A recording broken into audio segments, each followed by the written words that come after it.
maintenant, que vais-je faire de tout ce temps? Que sera ma vie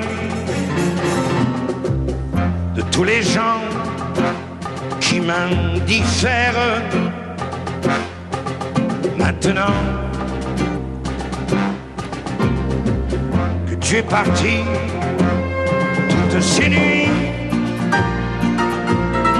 pourquoi, pour qui? Et ce matin qui revient pour rien, ce cœur qui bat, pour qui, pourquoi, qui bat trop fort, trop fort. Et maintenant, que vais-je faire? Je vais en rire pour ne plus pleurer. Je vais brûler des nuits entières. Au matin, je trahirai. Et puis un soir, dans mon miroir, je verrai bien la fin du chemin. Pas une fleur et pas de pleurs au moment de l'adieu. Je n'ai vraiment plus rien à faire, non. Je n'ai vraiment plus rien.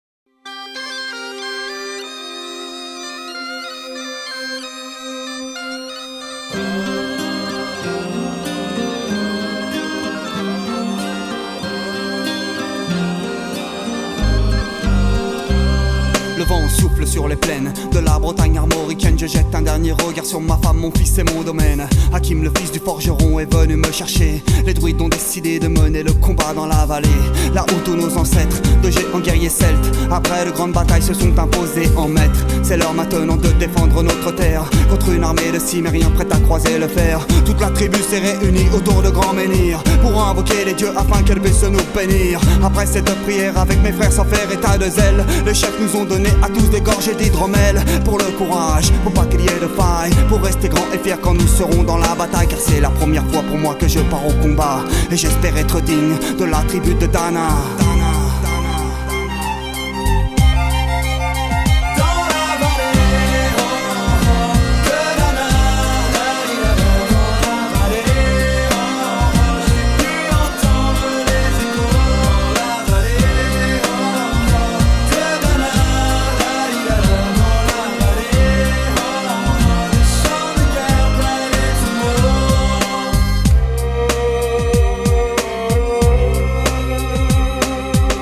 Quelques incantations de druides et de magie, toute la tribu, le glaive en main, courait vers l'ennemi. La lutte était terrible, je ne voyais que des ombres, tranchant l'ennemi qui revenait toujours en surnombre. Mes frères tombaient l'un après l'autre devant mon regard, sur le poids des âmes que possédaient tous ces barbares. Des lances, des haches et des épées dans le jardin d'Éden, qui écoulait du sang sur l'herbe verte de la plaine. Comme ces jours de peine où l'homme se traîne à la limite du règne, du mal et de la haine. Fallait-il continuer ce combat déjà perdu? Mais telle était la fierté de toute la tribu. La lutte a continué comme ça jusqu'au soleil couchant. De férocité extrêmement, plus d'acharnement. Fallait défendre la terre de nos ancêtres enterrés là, et pour toutes les lois de la tribu de Dana.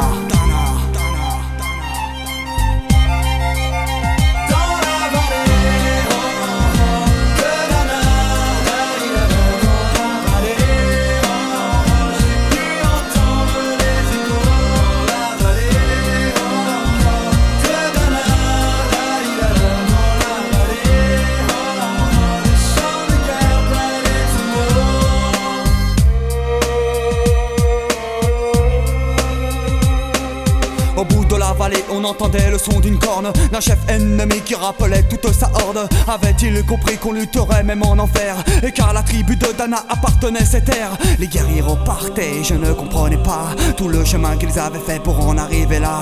Quand mon regard se posa tout autour de moi, j'étais le seul debout de la tribu, voilà pourquoi mes doigts se sont écartés tout en lâchant mes armes, et le long de mes joues se sont mis à couler des larmes. Je n'ai jamais compris pourquoi les dieux m'ont épargné de ce jour noir de notre histoire que j'ai compté. Le vent souffle toujours sur la Bretagne armoricaine, et j'ai rejoint ma femme, mon fils et mon domaine. J'ai tout reconstruit de mes mains pour en arriver là. Je suis devenu roi de la tribu de Dana.